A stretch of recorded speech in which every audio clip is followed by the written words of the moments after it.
was amazed to learn just this week that we've been 200 days in lockdown since last March. It's been a long time, hasn't it? And you'd think we were getting used to it, but I'm finding that a lot of people are finding it a bit of a struggle this time. I can understand that, and Paul would have understood that too, because when he writes the letter to the Ephesians that we've been reading for these last few weeks, he's in lockdown too. He's locked down in prison. He's been in prison for some time, but he still wants to write and encourage us in the middle of a struggle to believe that God is not only with us, he says God is strong and he wants us to be strong. That takes some faith, doesn't it? And that's what Paul is saying. In this situation we need some strength.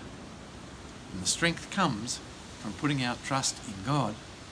And he says then we can dare to believe that we can still make a difference, whether we're having to stay home or not.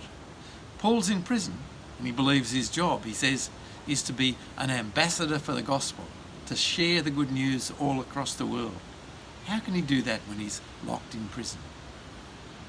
Paul had the faith that God would find a way. And indeed he did, because here we are, 2,000 years later, still reading those same words. God is strong and he wants us to be strong.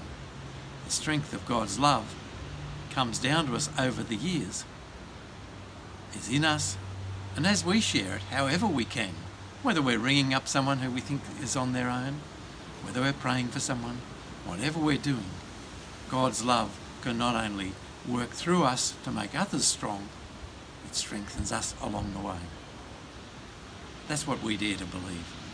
God is strong and he wants us to be strong. We're going to hear a blessing now shared with us from our friends from Newtown Mission in Sydney, where our son's the minister. I hope you'll love this Irish blessing. May the road rise to meet you. May the wind be always at your back. May the sun shine warm upon your face. Ooh,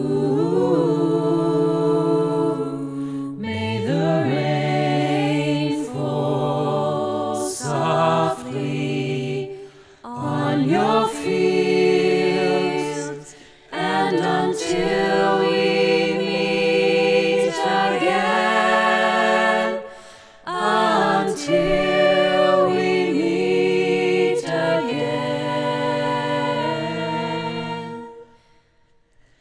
may God hold